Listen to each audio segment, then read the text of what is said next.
Hi there, this is Elizabeth Sinclair. I am a Stampin' Up! Demonstrator here in Michigan, and today I'm going to show you how to make this pretty card. It's not really a Christmas card, I call it a winter card. And I know I don't really want it snowing because I don't like snow, but I think this card is very pretty. So I'm going to show you how I made this. I had a couple little tricks with this, so I figured I would show you. Okay, this one I used Delicate Pines, the snowflake, and also the coordinating dies right here, which are right here. These can be found in our online store. And these are the two dies I'm going to be using. I'm going to set it up and show you how I did it. Okay. And where is my stamp? Eek. Oh, here it is. My stamp. All right. So anyways, I'm going to be making one of these in Balmy Blue. All right. The first thing I had is a Balmy Blue, a basic card base. And it's 5.5 by 4 1/4. Then I'm going to have a basic white piece on top of it that's 4 by 5.5. But on top of that is where the magic starts. I've got a piece of specialty paper that I started to sponge. I'm going to finish it. Just I don't want to take too much time on the table, on the tape, doing something that I'm sure you know how to do. So I started this one. This came from a specialty pack of paper, and it is called Silent Snowfall because it's 3 12 by 12 pieces. No, 4. Actually, there's 4 of them. I thought there was. Oh wait, there's 5 of them. Okay. 12 by 12 papers that are embossed with snowflakes.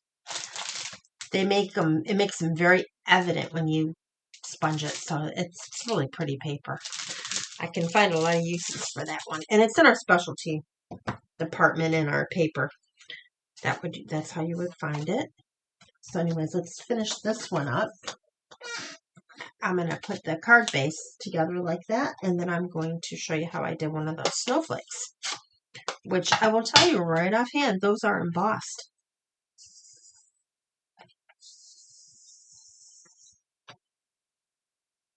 So you can go as much or as little as you want on this. You can just do the snowflakes with a little bit of a shadow of blue around it, whatever you want to do.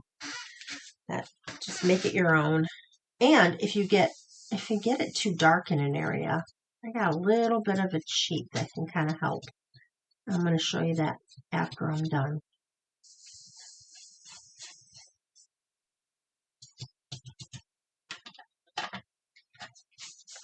It's good not to get a little too dark in one area, but if you do.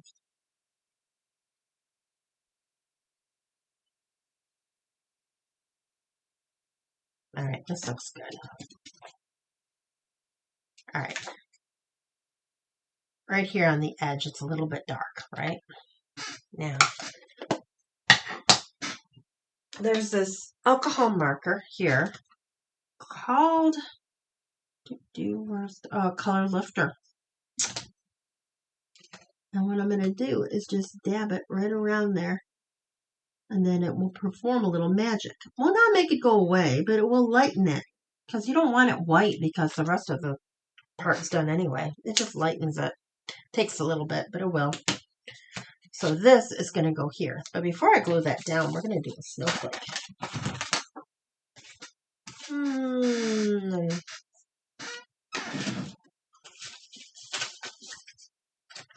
Okay, I just want a little scrap of something I can use. Maybe I'll use this one. This one, a messed up one. I think it is. 375. Yeah, this one's a messed up one. It was supposed to be 4 wide. I cut the wrong one.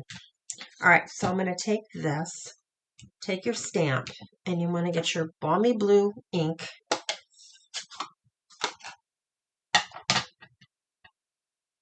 And you're going to stamp it.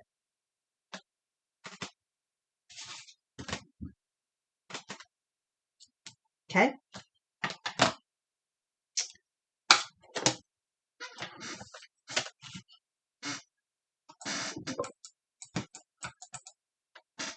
Then you're going to clean it.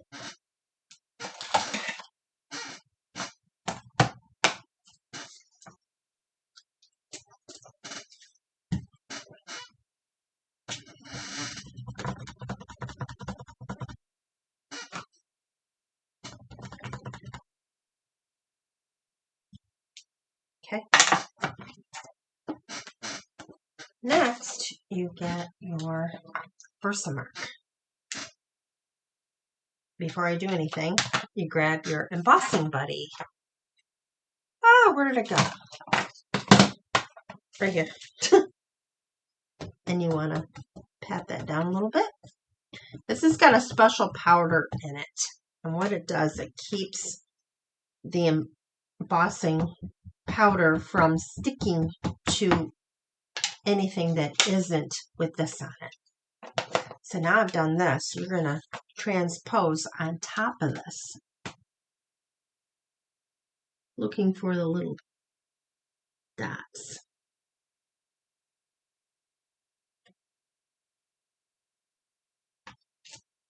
Like that. Then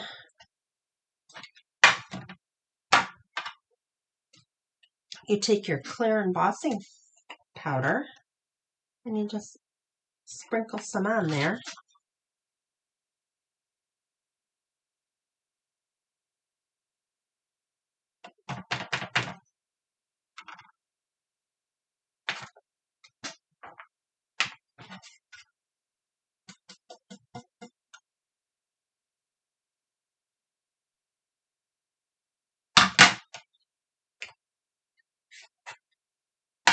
Okay. Then you apply your heat gun and you just keep doing it until it looks like it's embossed. And when it does, it's going to appear like this. See, it's kind of shiny. So this is what you're going for. I'm not going to do that part because I think explaining it is good enough because I got these. I'm going to do it later for another idea. So I did that twice. I got 2 of those. And then I've got letters from these dies. This is Playful Alphabet. I've probably had it around quite a bit. There's letters of all kinds that you can use, but those are the ones I used for this because I wanted them to be small. All right, now I'm going to put this together.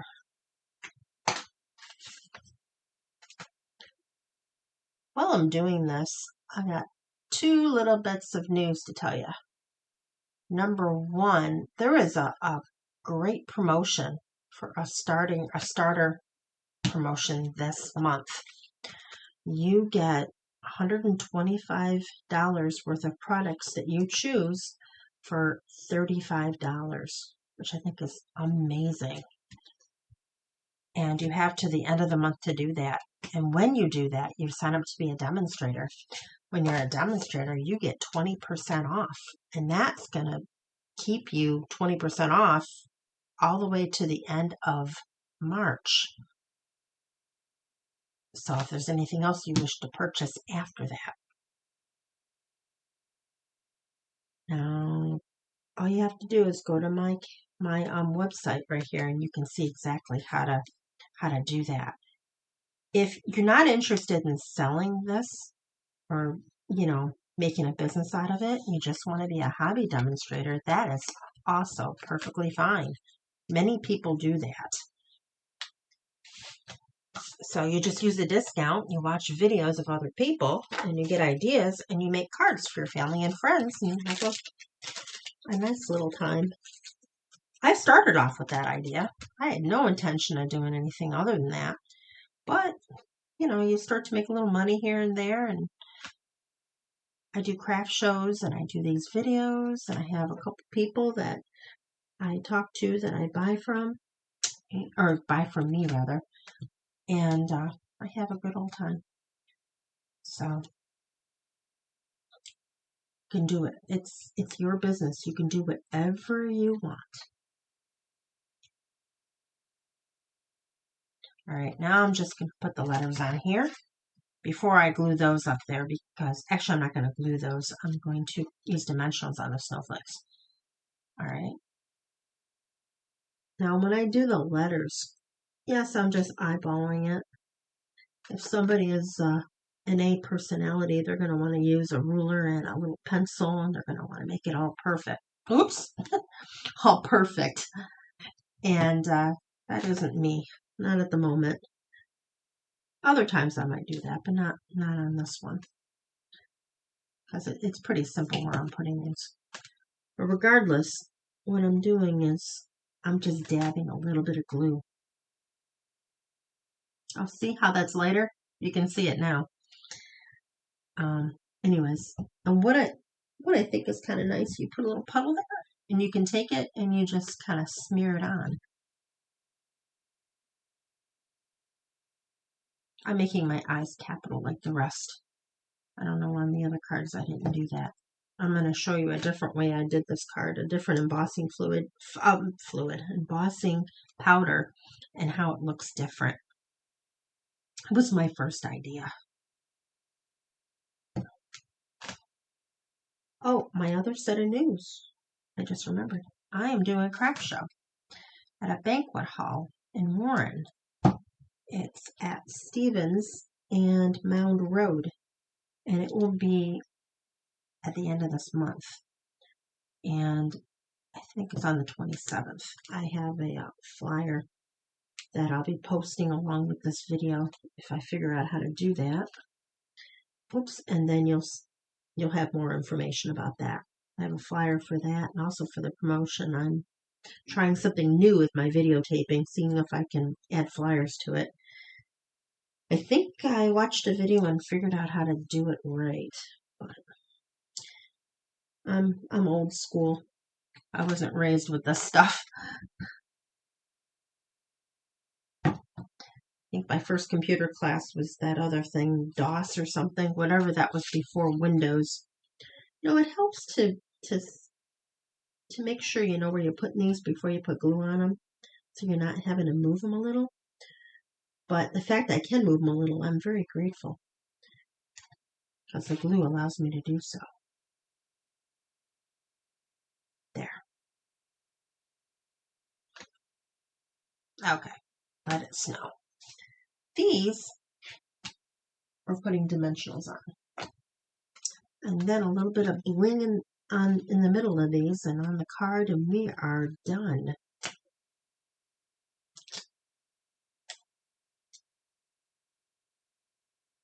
Now, you don't have to put it on every one of these little runners or whatever they're called, arms on the snowflake. Just, every other one is kind of suffice. Unless, of course, you're going to be mailing this to somebody and you want to go through the mail machine, then I would put as many on it as you can. I don't trust the mail department for being gentle on things. They got a machine that they squeeze things through. And cards don't always like to be squeezed.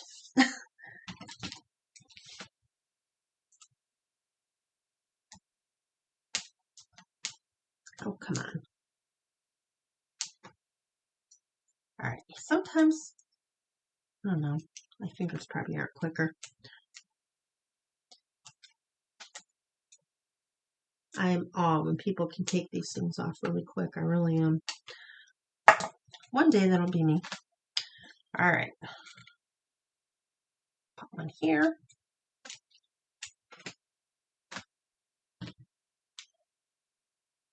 And then we have a whole bunch of last chance stuff that just hit this week. And I'm sure there's gems on it. And I've not gone through my gems. I have two binders of gems that I have all marked. And I write down when it came in, what catalog and what year and everything. But when they start going to last chance, I tend to not move them as quickly as I should. So I'm going to be putting some gems on here that might not be available, just so you know. this is what I come up with. Iridescent gems. I like them because they're multicolor and they bring out the blue.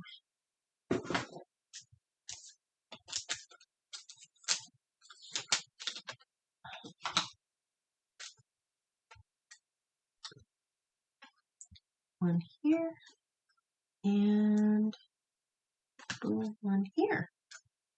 Okay, and then I'll put just a couple. Ah, that's funny. I was going to put it there. And one up here. Oops. Come here. All right. There. All right. And that is my card. What do you think of it? I think it looks prettier in person than it does when I look in the camera here. It's not as colorful, but there. Now, you notice the difference between these two? This one's done in clear embossing powder. This one's done in white, because that was my first thought. I did them in white, but they're pretty, but I like that better. And then here it is in freesia. See, it's bolder. All right, so tell me which card you like best. Which color do you like best? I think they both make really good winter colors. Thank you for watching my video, and have a nice weekend.